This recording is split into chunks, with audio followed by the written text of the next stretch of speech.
Hello दोस्तों, उम्मीद है आप सभी मस्त होंगे। तो चलिए आज हम लोग क्लास 10th का या क्लास 9th का मतलब दोनों का मतलब पोलिनोमियल्स जो है ना उसका मैं एक ही में क्लास 9th का और क्लास 10th का दोनों का इंट्रोडक्शन पार्ट बता देता हूँ, ठीक है ना। तो चलिए हम लोग स्टार्ट करते हैं पोलिनोमियल्स, ठीक है ना। तो आइए देखते हैं पोलिनोमियल्स।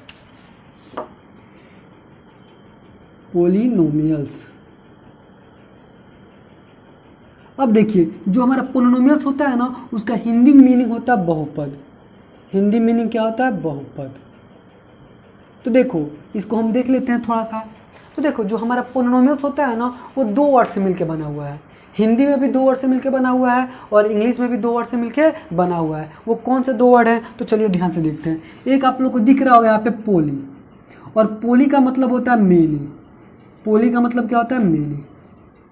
और एक आप लोग को दिख रहा है यहाँ पे नोमियल, और नोमियल का मतलब होता है टर्म्स। तो देखिए तो इसका मतलब पोलिनोमियल का जो मतलब हो जाएगा वो क्या हो जाएगा? Many terms. मतलब वो एक्सप्रेशंस जिसमें बहुत सारे टर्म्स हों उसी को हम क्या बोलते हैं? तो उसी को हम बोलते हैं पोलिनोमियल्स। अब एक बात बताओगे, यहाँ पे दिया बहुपद, तो बहु का मतलब होता है बहुत, और पद तो तुमको पता ही है। तो देखो मतलब जिसमें बहुत सारे पद होंगे उसी को हम क्या बोलेंगे? पोलिनोमियल्स, ठीक है ना। तो बहुत सारे बच्चों को टर्म्स के बारे में मतलब पद के बारे में पता नहीं होगा, ठीक है ना। तो चलिए इसको जानने के लिए हम लोग को जानना पड़ेगा अलजेब्रिक एक्सप्रेशंस, मतलब बीजीय व्यंजक। और बीजीय व्यंजक को जब हम पढ़ते थे तो उसमें दो तरीके के सिंबल्स का क्या करते थे? यूज करते थे। तो वह दो तरीके के सिंबल्स कौन कौन सा होता था? तो सबसे पहले उसी के बारे में पढ़ लेते हैं। तो चलिए देखते हैं। जैसे मान लो कि दो तरीके का सिंबल्स कौन कौन सा है, तो सबसे पहला जो सिंबल्स होता था ना उसको हम बोलते थे वेरिएबल। क्या बोलते थे?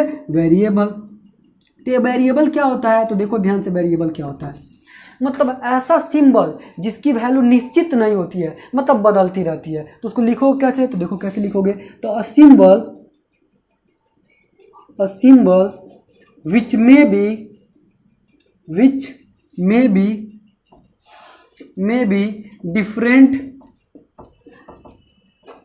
different numerical value,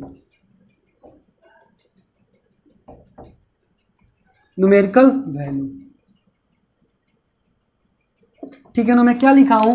मतलब अ सिंबल विच में बी डिफरेंट न्यूमेरिकल वैल्यू, ठीक है ना। ये थोड़ा न्यूमेरिकल देख लीजिएगा आप लोग।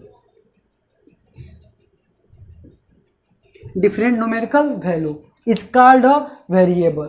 मतलब ऐसा सिंबल जिसकी कई सारी वैल्यू क्या हो? पॉसिबल हो, उसी को हम क्या बोलते हैं? वेरिएबल। जैसे एग्जांपल ले लीजिए, यहाँ पर हम एग्जांपल ले लेते हैं एक्स। एक बात बताओगे, जो एक्स होगा तो क्या उसकी वैल्यू निश्चित होगी? देख लो कैसे। अगर मान लो हम एक्स बराबर ले लेते हैं 2, यहाँ पर कोई लड़का आके बोलता है सर एक्स बराबर 3, कोई आके बोलता है एक्स बराबर 4, तो देखोगे क्या इस एक्स की वैल्यू निश्चित है?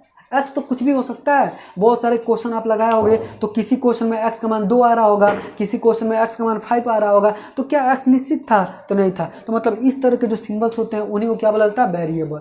और जितने भी तुम्हारे अल्फाबेटिकल्स होते हैं ना वो सब वेरिएबल में ले सकते हो। तो बात समझ में आ रहा है ना। अब देखो जो दूसरा सिंबल्स होता है उसको हम क्या बोलते हैं? तो उसको हम बोलते हैं कॉन्स्टेंट। क्या बोलते हैं उसको? तो कॉन्स्टेंट। तो कॉन्स्टेंट क्या होता है? तो चलिए देखते हैं कॉन्स्टेंट क्या होता है। तो कांस्टेंट को बोलते हैं हम हिंदी में अचर। क्या बोलते हैं? अचर। और ये वेरिएबल जो है इसको हम बोलते हैं चर। क्या बोलते हैं? चर। तो देखिए जो अचर होता है वो क्या होता है? तो देखिए मतलब ऐसा सिंबल जिसकी वैल्यू फिक्स हो, वो कभी भी न बदले। जैसे तो देखो मतलब a symbol having fixed numerical value, a symbol having fixed numerical value is called a constant। मतलब ऐसा सिंबल जिसकी वैल्यू फिक्स हो। आ जाओगे एग्जांपल ले लेते हैं। तो एक बात बताओ, ये क्या है तुम्हारा? पाई। तो पाई की वैल्यू क्या है? फिक्स है। तो क्या एक जगह पाई का मान 22/7 लिखोगे और एक जगह पाई का मान 22/8 लिखोगे क्या? तो बिल्कुल नहीं। मतलब पाई क्या होता है? निश्चित होता है। एक बात बताओगे, इस सिंबल को क्या बोलते हो?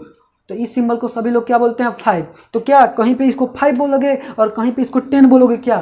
तो नहीं बोल सकते हो। मतलब यही तुम्हारा क्या होता है कांस्टेंट, मतलब जिसकी वैल्यू कहीं भी ना बदले। तो बात समझ में आ रहा है ना? तो अभी तुम लोग को क्या बताया हूँ, देखो अलजेब्रिक एक्सप्रेशन बताने के लिए मेरे को ये तुम लोग को क्या करना पड़ रहा है, बताना पड़ रहा है। अब इसके बाद आते हैं हम अलजेब्रिक एक्सप्रेशन, ठीक है ना? तो आइए देखते हैं। तो देखो जो कांस्टेंट टर्म होता है ना, वो जितने भी हमारे क्या हैं, तो जितने भी हमारे न्यूमेरिकल वैल्यू हैं वो सब क्या होते हैं, तो वो सब कांस्टेंट होते हैं। तो बात समझ में आ रहा है ना? तो अब चलो स्टार्ट करते हैं क्या, तो अब स्टार्ट करते हैं अलजेब्रिक एक्सप्रेशन, जिसको हिंदी में बोलते हैं बीजीय व्यंजक। तो ये बीजीय व्यंजक क्या होता है, तो देखो ध्यान से क्या होता है। तो the combination of variable and constant connected with some or all of the operations plus minus multiply and divide is known as a algebraic expression. मतलब मैं क्या बोल रहा हूँ, मतलब देखो वेरिएबल और कांस्टेंट का तुम क्या कराते हो, कॉम्बिनेशन कराते हो। किसके साथ, या तो प्लस के साथ, माइनस के साथ, मल्टीप्लाई के साथ या डिवाइड के साथ। तो जितने भी प्राप्त होंगे वो सब तुम्हारे क्या होंगे, तो अलजेब्रिक एक्सप्रेशंस में आएंगे। तो मैं क्या बोल रहा हूँ, तो देख लो ध्यान से मैं क्या बोल रहा हूँ। मैं बोल रहा हूँ कि the combination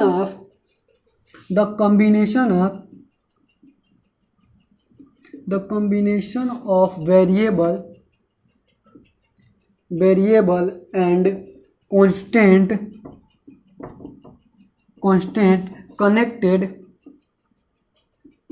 connected with some or all of the operation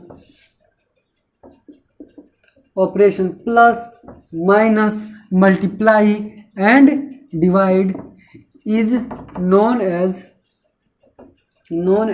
an algebraic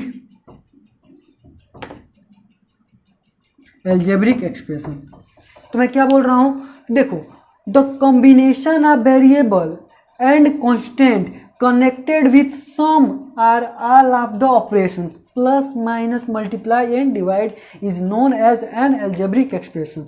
तो बात समझ में आ रहा है ना? तो चलिए इसके एग्जांपल से ले लेते हैं। तो देखो ध्यान से एग्जांपल इसका, जैसे मान लो ले लेता हूँ एग्जांपल, मान लो यहाँ पे ले लेता हूँ 2, ये तुम्हारा क्या है कांस्टेंट और ये तुम्हारा क्या है वेरिएबल। इसका क्या कर रहा हूँ, प्लस के साथ क्या करा रहा हूँ, कॉम्बिनेशन। तो ये तुम्हारा क्या होगा, तो ये तुम्हारा होगा एक प्रकार का अलजेब्रिक एक्सप्रेशन। जैसे एक और एग्जांपल ले लेते हैं, यहाँ पे 2 और मल्टीप्लाई में x, तो ये भी तुम्हारा क्या है, एक प्रकार का अलजेब्रिक एक्सप्रेशन। इसको तुम ऐसे भी लिख सकते हो 2x।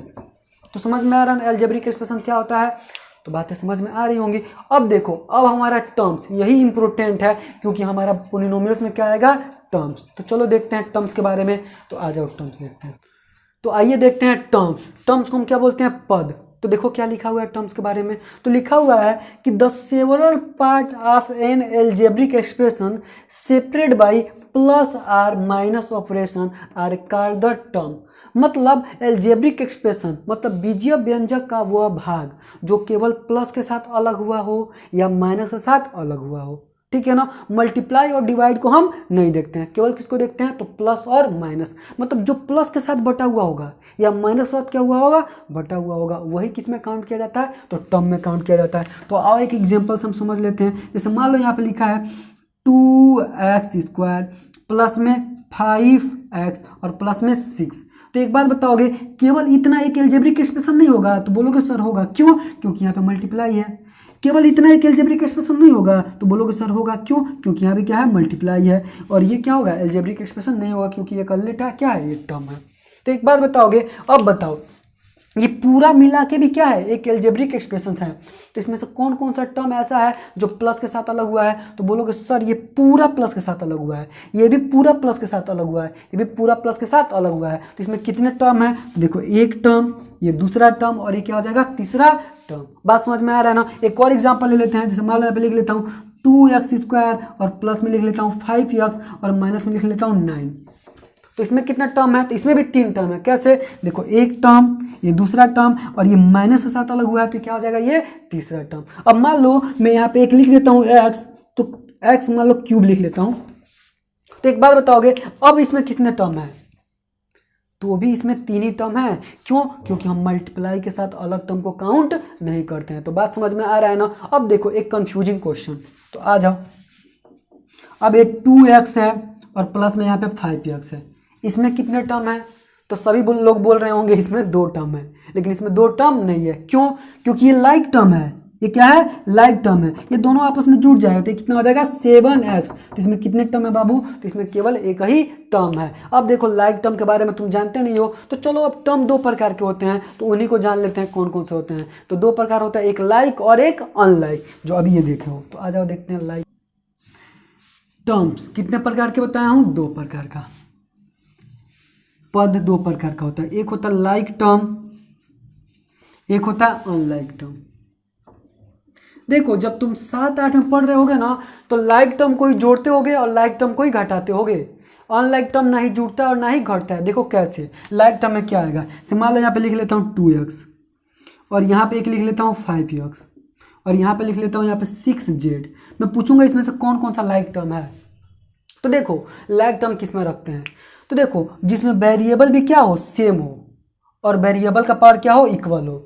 तो एक बार बताओगे इसमें कौन कौन का वेरिएबल सेम है, तो बोलोगे सर इसका वेरिएबल और इसका वेरिएबल तो सेम है, और इसका भी वेरिएबल का पावर 1 है, और इसका भी वेरिएबल का पावर 1 है, इसका ही वेरिएबल का पावर 1 है, लेकिन ये वेरिएबल सेम नहीं है। तो देखो जिसमें वेरिएबल भी सेम हो और वेरिएबल का पावर क्या हो, इक्वल हो, मतलब दोनों काम हो, तो वही क्या हो जाएगा तुम्हारा लाइक टर्म। तो ये तुम्हारा क्या हो जाएगा, लाइक टर्म। और इसके साथ इसको किस में काउंट करोगे, तो अनलाइक टर्म में, ठीक है ना। मतलब अनलाइक टर्म क्या होगा, तो देखो अनलाइक टर्म क्या होगा, तो ये तुम्हारे दोनों क्या हो जाएंगे, लाइक टर्म। अनलाइक टर्म क्या होगा, तो देखो मान लो यहाँ पे लिख देता हूँ 6x², और एक ले लेता हूँ मैं 5x। मैं पूछूंगा ये दोनों लाइक टर्म है, तो देखो इसमें वेरिएबल तो सेम है, क्या वेरिएबल का पावर इक्वल है, तो बोलोगे नहीं, यहाँ पे 2 है लेकिन यहाँ पे कुछ नहीं, तो क्या है, 1 है। तो ये क्या हो जाएगा तुम्हारा अनलाइक टर्म। मतलब वेरिएबल तो सेम होना चाहिए, साथ साथ वेरिएबल का जो पावर है वो क्या होना चाहिए, इक्वल होना चाहिए, तभी वो क्या आता है, तभी वो लाइक टर्म में आएगा, अन्यथा वो किस में आ जाएगा, अनलाइक टर्म में, ठीक है ना। इसीलिए लाइक टर्म क्या होता है, आपस में जुड़ जाता है। मान लो यहाँ पे 6x है और प्लस में यहाँ पे क्या है, 5x है। जैसे मान लो मैं बोलता हूँ एक क्वेश्चन एग्जाम्पल छोटा सा, मान लो मैं बोलूँगा एक लड़का है उसके पास 2 पेंसिल है, और फिर एक दूसरा लड़का है उसके पास 3 पेंसिल है, तो दोनों का मिला के कितना पेंसिल होगा, तो बोलोगे 3 और 2 5। उसी तरह यहाँ पे 6x है और 5x है, यहाँ पे कितना हो जाएगा 11x। मतलब जो लाइक टर्म होता है ना वही जुड़ता है। बात समझ में आ रहा है ना, तो कहने का मतलब इतना ही है। अब आओ, अब हमारे यहाँ से टॉपिक स्टार्ट होगा पोलिनोमियल्स। तो अब चलो देखते हैं पोलिनोमियल्स के बारे में। तो मैं पोलिनोमियल्स क्या बताया था, तो मैं पोलिनोमियल्स बताया था, पोली का मतलब होता है मेनी और नोमियल्स का मतलब होता है टर्म्स। अब तो टर्म्स के बारे में आपको पता भी हो चुका है। तो देखिए जिसमें बहुत सारे टर्म्स होते हैं उसी को क्या बोला जाता है, पोलिनोमियल्स। तो ये तो बहुत इजी लैंग्वेज था, लेकिन देखो इसका रियल लैंग्वेज क्या है, तो देखो ध्यान से, मतलब an expression of the form a0 plus a1x plus a2x² plus dot dot dot an-1 और x power n-1 plus an x power n, where a0, a1, a2, an-1, an are real number and an equal to not 0 and n is a non-negative integers is known as a polynomials या are called the polynomials। तो polynomials कैसा होता है, तो ऐसा होता है। देखो इसमें कितने टर्म्स हैं, 1 2 3 पता नहीं कितने टर्म्स हैं, n टर्म्स हैं। मतलब ऐसा एल्जेब्रिक एक्सप्रेशन जिसमें बहुत सारे टर्म्स हो उसी को हम क्या बोलते हैं, पोलिनोमियल्स बोलते हैं। तो पोलिनोमियल्स क्या हो गया, ये एक प्रकार का आपका डिफिनीशन हो गया। तो बात समझ में आ रहा है ना। तो ये थोड़ा सा हार्ड लैंग्वेज है, समझ में नहीं आ रहा होगा, लेकिन चलो मैं इसको बेसिक तरीके से बता देता हूँ, ठीक है ना। तो देखो पोलिनोमियल्स क्या होता है, तो पोलिनोमियल्स वो होता है जिसमें बहुत सारे टर्म्स होते हैं। अब देखो इसी में पोलिनोमियल की शर्त भी बताई गई है। तो पोलिनोमियल की शर्त क्या क्या होती है, तो चलिए ध्यान से देखते हैं पोलिनोमियल की शर्त क्या क्या होती है। तो आइए देखते हैं। तो सबसे पहला शर्त ये बोला गया है कि जो पोलिनोमियल होता है ना उसका जो भी घात हो वो निगेटिव में नहीं होना चाहिए। मान लीजिए यहाँ पे x² प्लस में x पे पावर -3 दे देता हूँ और प्लस में देता हूँ 2x, तो ये मेरा पोलिनोमियल में काउंट नहीं होगा। क्यों, क्योंकि देख लो ये जो तुम्हारा वेरिएबल है ना उसका पावर क्या है, निगेटिव है, तो इसीलिए पोलिनोमियल नहीं होगा, इसमें बोला गया है। बात समझ में आ रहा है ना। दूसरा देख लो, दूसरा क्या बोला गया है, तो दूसरा देखो, अगर मान लो तुम्हारा जो पोलिनोमियल है, जैसे मान लो ये दे दिया गया है कोई भी एक एल्जेब्रिक एक्सप्रेशन, से मान लो दे दिया गया हो x² प्लस रूट में 2x प्लस में क्या दे दिया हो 5, तो ये भी तुम्हारा क्या होगा, ये भी तुम्हारा पोलिनोमियल नहीं होगा। क्यों, क्योंकि तुम्हारा वेरिएबल क्या है, रूट में है। अगर इसको सॉल्व करते हो रूट से बाहर आ जाता है तब तो पोलिनोमियल्स हो जाएगा। जैसे एग्जांपल में ले लेते हैं, मान लो यहाँ पे दिया हो रूट में 2x² प्लस में 5x³ तो कोई पूछेगा बताओ ये पोलिनोमियल है, तो ये पोलिनोमियल है। कैसे, एक बात बताओ, रूट 2x² है तो ये रूट 2 तो बाहर नहीं होगा, ये रूट 2 ही रह जाएगा। लेकिन ये x² है मतलब x 2 बार है तो एक बार बाहर आ जाएगा। अब प्लस में क्या है 5x³। तो देख लो वेरिएबल का पावर क्या होना चाहिए, तो निगेटिव नहीं होना चाहिए, वेरिएबल रूट में नहीं होना चाहिए। तो ना तो यहाँ पे वेरिएबल का पावर निगेटिव में है और ना ही वेरिएबल तुम्हारा रूट में है, तो ये क्या हो जाएगा तुम्हारा, तो ये पोलिनोमियल्स हो जाएगा। तीसरा क्या है शर्त, तो तीसरा देखो शर्त क्या है, तो तीसरा शर्त यह है कि जो वेरिएबल है ना वो डिवाइड में नहीं होना चाहिए, मतलब बटे में नहीं होना चाहिए। मान लो यहाँ पे दे दिया हो x² प्लस में 5 और बटे में दे दिया हो x। अगर मान लो ऐसा क्वेश्चन है जिसको तुम सॉल्व करो तो नीचे से वेरिएबल गायब हो जाए, जैसे देख लो ये तो पोलिनोमियल में काउंट नहीं होगा क्योंकि यहाँ से हटा ही नहीं सकते हो। लेकिन अगर जिसको सॉल्व करने के बाद अगर नीचे से तुम क्या करो वेरिएबल को हटा दो तो क्या हो जाएगा, तो पोलिनोमियल्स में हो जाएगा। जैसे एग्जांपल ले लेते हैं, मान लो यहाँ पे दिया हो x² प्लस में x और बटे में क्या दे दिया हो x, तो यहाँ से x कॉमन हो जाएगा, कॉमन करो तो यहाँ से x कॉमन करोगे तो बचेगा यहाँ पे x प्लस 1 और यहाँ पे क्या बचे नीचे क्या है x क्या हो जाएगा कैंसिल, तो यहाँ पे क्या आ गया x प्लस 1। तो कोई पूछेगा ये पोलिनोमियल है तो ये डायरेक्ट बोलोगे पोलिनोमियल है। क्यों, क्योंकि इसको सॉल्व करने के बाद से क्या हो जा रहा है, हमारा वेरिएबल नीचे से हट जा रहा है। तो सॉल्व करने के बाद ही चेक करोगे कि क्या ये जो मैं रूल बता रहा हूँ जो पोलिनोमियल नहीं होगा उसके रूल पे। मैं क्या बोल रहा था कि जो भी एक्सप्रेशन दिया गया है उसको आप क्या करो पहले सॉल्व कर लो। अगर सॉल्व करने के बाद से क्या हुआ हो, तो सॉल्व करने के बाद से पावर नेगेटिव ना हो, सॉल्व करने के बाद से क्या है तो तुम्हारा वेरिएबल है वो रूट में ना आए, सॉल्व करने के बाद से जो तुम्हारा वेरिएबल है वो डिवाइड में ना आए, तब तो क्या होगा पोलिनोमियल होगा, नहीं तो पोलिनोमियल नहीं होगा। एक चौथा है, तो चौथा क्या है, तो चौथा ये है ना कि तुम्हारा वेरिएबल का पावर फ्रैक्शन में भी नहीं होना चाहिए, ठीक है ना। मतलब मैं क्या बोल रहा हूँ, जैसे मान लो यहाँ पे दे दिया हो x पावर 2/3 प्लस में दे दिया हो x² प्लस में दे दिया यहाँ पे 3, तो ये पोलिनोमियल नहीं होगा। क्यों, क्योंकि देख लो इसमें वेरिएबल का पावर क्या है, तो फ्रैक्शन में है। तो बात समझ में आ रहा है ना। तो देखिए अब अगला कंसेप्ट क्या आता है, तो आता है हमारा डिग्री। तो ये क्या होता है, द हाईएस्ट पावर या exponent of a polynomials is called a degree. मतलब पोलिनोमियल्स की सबसे बड़ी घात को क्या बोलोगे तुम, तो डिग्री बोलोगे। मतलब पोलिनोमियल पे जो सबसे बड़ी पावर होती है ना वही क्या कहलाती है, डिग्री कहलाती है। तो चलिए एग्जांपल से देखते हैं, तो एग्जांपल से जाओ। मान लो यहाँ पे दिया हो 2x³ प्लस में दे दिया हो 3x² माइनस में दे दिया हो 9x और प्लस में दे दिया हो 6। मैं पूछूंगा इस पोलिनोमियल की सबसे बड़ी पावर क्या है, तो बोलोगे सर इस पोलिनोमियल की सबसे बड़ी पावर क्या है 3। सबसे बड़ी पावर क्या है 3, तो इसकी डिग्री कितनी कहलाएगी, तो इसकी डिग्री कहलाएगी कितना 3। तो समझ में आ रहा है ना। तो मतलब जो सबसे बड़ी पावर होगी ना उसी को तुम बोल दोगे डिग्री। अब आते हैं नेक्स्ट कंसेप्ट पे। तो अगला कंसेप्ट हमारा क्या है, तो लिखा हुआ है पोलिनोमियल्स ऑफ वेरियस डिग्री।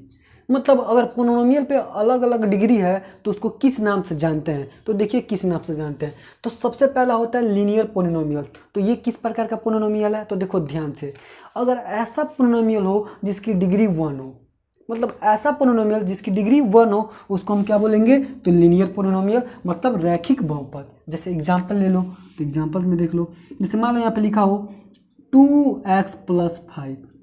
तो एक बात बताओगे इस पोलिनोमियल की डिग्री कितनी है, तो बोलोगे सर इस वेरिएबल का पावर 1 है, मतलब डिग्री इसका कितना है 1 है।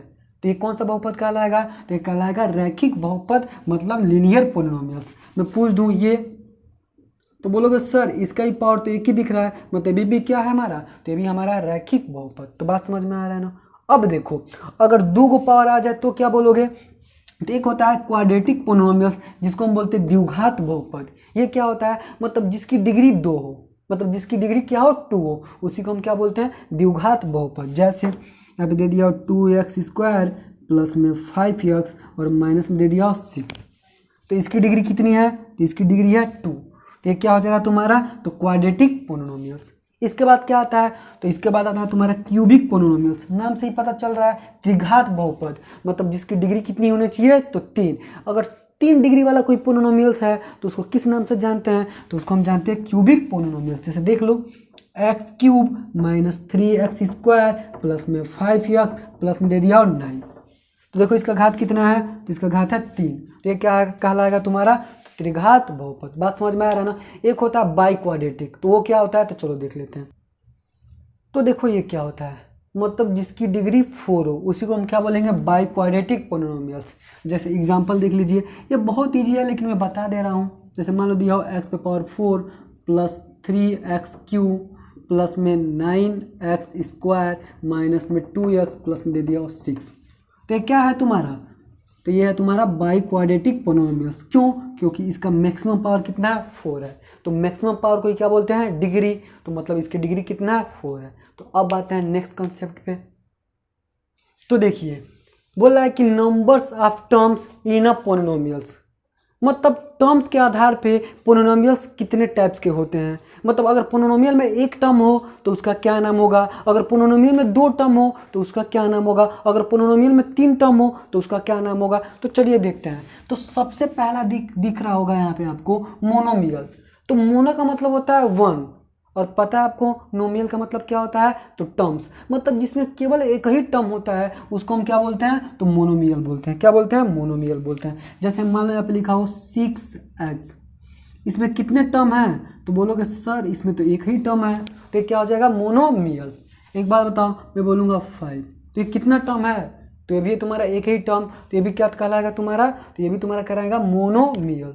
समझ में आ रहा है बात। एक और एग्जांपल ले लेते हैं। मैं बोल दूं यहाँ पे 6x और प्लस में 9x, तो ये भी एक ही टर्म है, 6x और प्लस में क्या है 9x। तो इसमें भी कितने टर्म है, तो इसमें भी एक ही टर्म है। देखो कैसे, तो 6x और 9x कितना हो जाएगा, तो 15x। तो इसको भी हम क्या बोलेंगे, तो इसको भी हम बोलेंगे मोनोमियल, क्योंकि ये लाइक टर्म है और आपस में क्या होगा, ऐड हो जाएगा। तो बात समझ में आ रहा है ना। तो अब देखते हैं बाइनोमियल। तो बाइनोमियल मतलब जिसमें 2 पद हो। बाइनोमियल का मतलब ये होता है द्विपद, मतलब जिसमें कितने पद होने चाहिए, 2 पद होना चाहिए। जैसे मान लो यहाँ पे दिया हो 2x² प्लस में 5x, तो इसमें कितने पद हैं, तो बोलोगे सर इसमें कितने पद हैं, 2 पद हैं। तो ये क्या कहलाएगा तुम्हारा, तो ये कहलाएगा तुम्हारा बाइनोमियल। इसके बाद आता है तुम्हारा क्या, ट्राइनोमियल। तो नाम से ही पता चल रहा है जिसमें कितने पद होना चाहिए, तो 3 पद होना चाहिए। जैसे मान लो यहाँ पे दे दिया 2x³ प्लस में दे दिया 3x² प्लस में दे दिया 5x, तो इसमें कितने टर्म दिख रहे हैं, तो 3 टर्म, 1 2 3। तो बात समझ में आ रहा है ना। तो चलिए देखते हैं इसके बाद। तो देखो अगर 3 टर्म से ज़्यादा टर्म्स वाले पोलिनोमियल्स आ जाए ना, तो उसको डायरेक्ट बोल दोगे भैया ये पोलिनोमियल है, ठीक है ना।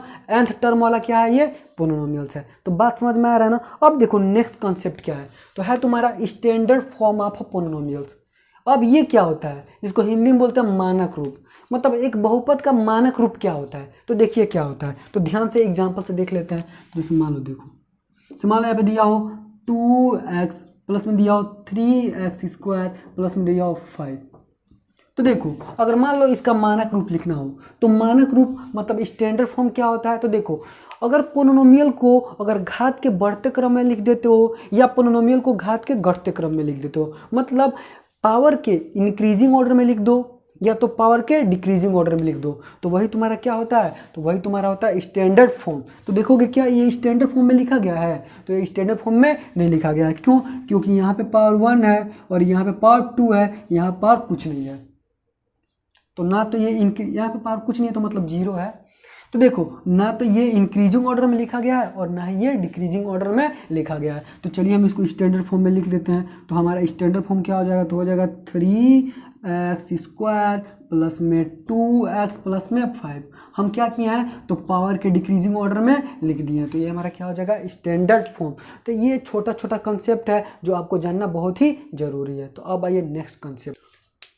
तो ये कोफिशिएंट क्या होता है, तो इसके बारे में देखते हैं। कोफिशिएंट क्या होता है, तो कोफिशिएंट को बोलते हैं गुणांक। ये क्या होता है, तो एग्जाम्पल से ही समझेंगे हम।